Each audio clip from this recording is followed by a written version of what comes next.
South Africa has filed a case with the International Court of Justice accusing Israel of genocide against Palestinians in the aftermath of Hamas's October 7th attacks. The death toll in Gaza is now more than 25,000. Fighting is becoming more and more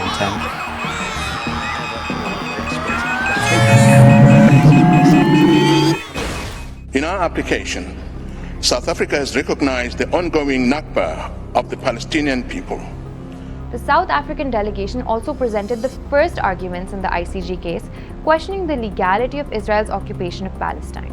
The country has seen widespread support for Palestinians, with thousands protesting and endorsing the boycott, divestment, and sanctions movement. In November, lawmakers voted to shut down the Israeli embassy and suspend all ties with the country unless a ceasefire has been reached.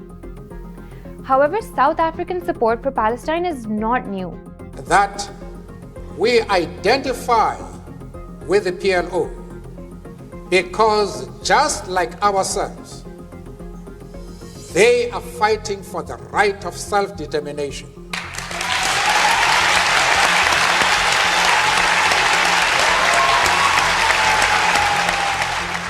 While this solidarity continues today, why was South Africa the first country to bring this case to the ICJ, instead of any other Arab or OIC state?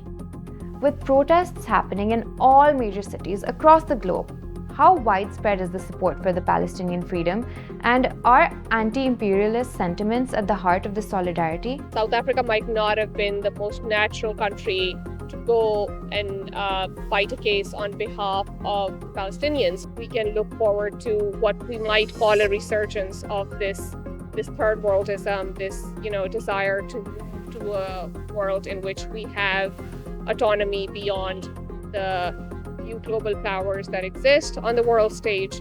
But the question is, will this case change anything for the Palestinians on ground? Or will it be just more of the same?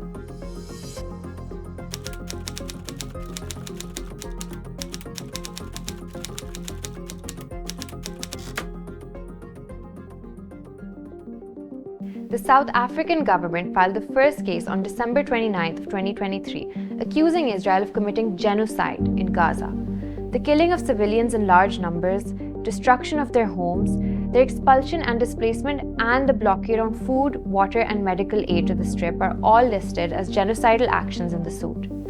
The court ordered Israel on January 26th of 2024 to take immediate and effective measures to enable the provision of urgently needed basic services and humanitarian aid, and to report back on its compliance to the specific measures within 1 month. 1 month later, however, Israel defies the ICJ ruling to prevent genocide by failing to allow adequate humanitarian aid to reach Gaza. Fewer trucks and aid missions have been permitted to enter Gaza in the several weeks since the ruling than in the weeks preceding it. Israel's occupation has been explicitly... On February 19th, the ICJ also began hearings by 52 countries on the legality of Israel's occupation of Palestine. This is the largest number of parties to participate in any single ICJ case since the court was established in 1945. Israel captured the West Bank, Gaza, and East Jerusalem, areas of historic Palestine, in a 1967 war and has since built settlements in the West Bank and steadily expanded them. The South African delegation began the first arguments challenging Israel's occupation of Palestinian territories, calling it a defiance of international law. We as South Africans sense, see, hear, and feel to our core the inhumane discriminatory policies and practices of the Israeli regime as an even more extreme form of the apartheid that was institutionalized against black people in my country. Coincidentally, from the year 1948, and which lasted until 1994. It is clear that Israel's illegal occupation is also being administered in breach of the prohibition of the crime of apartheid. Israeli apartheid must end. Apartheid was a system of institutionalized racial segregation and discrimination that was enforced in South Africa from 1948 to the early 1990s.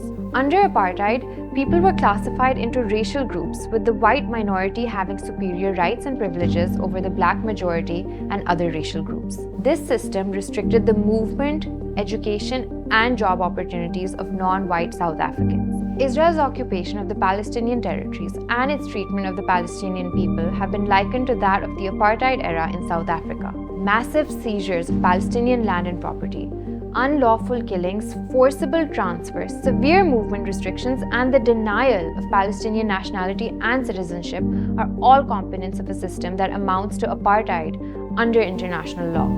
Not against of Israel as people Jewish. We are against of occupation. How come I am refugee in my land? Why I'm lost my house? Did I make something for Israel? The Palestinians living under Israeli regime are denied their rights in three major areas. Land. It is no secret that Israel intends to maintain and expand their settlements. Settlements are compounds built on Palestinian land.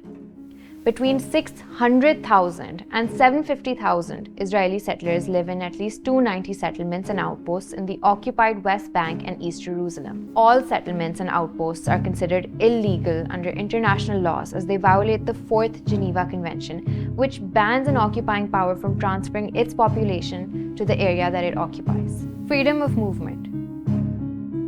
We have 22 Israeli checkpoints like as the one you see. Sometimes the soldier tell me, is that, give me your ID. He knows my name already. They know that I'm crossing the checkpoint 10 times per day, but each time they have to check my body to let me get into my house. Israel restricts the movement of Palestinians within the occupied territories, into Israel, and abroad. Citizenship. Under the Citizenship and Entry into Israeli Law, Palestinians with Israeli citizenship or residency are barred from extending their legal status to spouses holding Palestinian Authority passports. This denies them the ability to live together in an area of their choosing. Meanwhile, Jewish people living anywhere in the world, their spouses, children, and grandchildren are entitled to Israeli citizenship, and they are free to live in Israel or in Israeli settlements across the occupied West Bank and East Jerusalem. This treatment is familiar to me and the many black South Africans who were corralled and harassed by the security forces of the apartheid government. South African struggles for freedom and the Palestinian struggles for freedom are quintessentially struggles for decolonization. Let us know what our stand is. Arafat is a comrade in arms, and he'll treat him as such. In late February of 1990, just 2 weeks after being released from prison, Nelson Mandela met with the chairman of the Palestinian Liberation Organization, Yasser Arafat. When asked about his relationship with the PLO, he reiterated his support for the group. This was controversial at the time as the PLO were regarded as a terrorist organization by the US and Israel.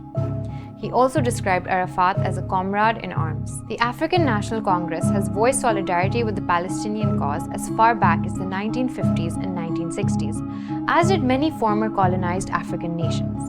The PLO and ANC supported each other in their anti-colonial struggles, which included trading weapons and resistance tactics with each other. At the same time, the apartheid regime in South Africa, led by the National Party, was also alleged to have had a close relationship with Israel. In the 1970s, Israel's government under Prime Minister Yitzhak Rabin formed close ties with the apartheid regime. Then Defense Minister Shimon Peres was instrumental in creating an alliance that helped keep the apartheid afloat, while the international community grew increasingly critical and hostile.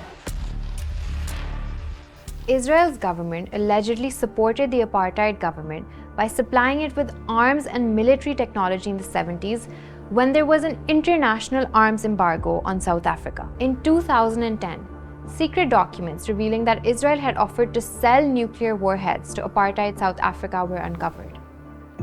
Israel is currently believed to possess between 80 to 400 nuclear warheads, but has never publicly acknowledged this. South Africa's then Defense Minister, P.W. Botha, had asked for the nuclear warheads in secret meetings held in 1975, with Peres offering them in 3 sizes. The two had gone on to sign a number of military deals, though the main clause of such agreements was that they had to remain secret. When the documents were uncovered, a spokesperson for Peres denied the allegations, calling them baseless. Since October 7th, demonstrations across the world have rallied for a ceasefire. Protests have been held in all major cities from Manila, Tunis, Tehran, Karachi, Beirut, Harare, Tokyo, New York, Stockholm, London, Johannesburg, Quezon City to Milan and elsewhere. These declarations of solidarity also made governments act, with Bolivia taking the lead in suspending diplomatic ties with Israel, followed soon by South Africa. Colombia, Chile, Belize, Chad, Honduras, and Muslim countries such as Jordan, Turkey, and Bahrain also recalled their ambassador. European countries such as Ireland and Spain broke away from EU support for Israel and joined in on the calls for an immediate ceasefire and Palestinian self-determination. These calls for a ceasefire in Gaza were taken to the United Nations. However, the US used its veto power to strike down binding resolutions on bringing an end to Israeli attacks not once, but 3 times. These vetoes have been in sharp contrast to rising global support for Palestinians. The draft resolution has not been approved due to the veto of a permanent member of the Security Council. In October, the UN General Assembly voted in favor with a majority of 121 to 14 votes against and 44 abstentions. In December, after another US veto and with thousands more killed in Gaza, the General Assembly voted 153 in favor to 10 votes against and only 23 abstentions. The failure of major powers to bring a halt to the war, despite an overwhelming majority of the international community voting for a ceasefire, prompted South Africa to bring a case against Israeli oppression and its occupation of Palestinian territories in the International Court of Justice. That Palestine itself is a kind of moral litmus test for the world. The case was met with support from across the global south, with 52 countries and 3 international organizations arguing the case before the International Court of Justice. Lawyers, ambassadors, and ministers from countries including Cuba, Namibia, Chile, Bolivia, Pakistan, Indonesia, Bangladesh, Algeria, and many others presented arguments to seek a ruling that calls for a ceasefire, recognizes Israeli aggression as genocide, and supports Palestinian right for self-determination. Many in these countries see this as a case that goes beyond just Israeli occupation and the denial of basic human rights to Palestinians, but as a part of a larger movement of resistance against injustices committed by colonial powers. Of who started this? We all know who started this. It is 50 years of Israeli occupation and the murder and killing of Palestinians with impunity. While ICJ rulings can take years, the results are more symbolic. The recent surge in global solidarity for the Palestinian cause, particularly within the global south, reflects a deeper anti-imperialist sentiment. The significant support expressed underscores the urgent need for a more effective and representative global system of dispute resolution that can deliver tangible justice. This momentous shift highlights a growing demand for a fairer international order that addresses historical injustices and ensures equitable outcomes for all nations.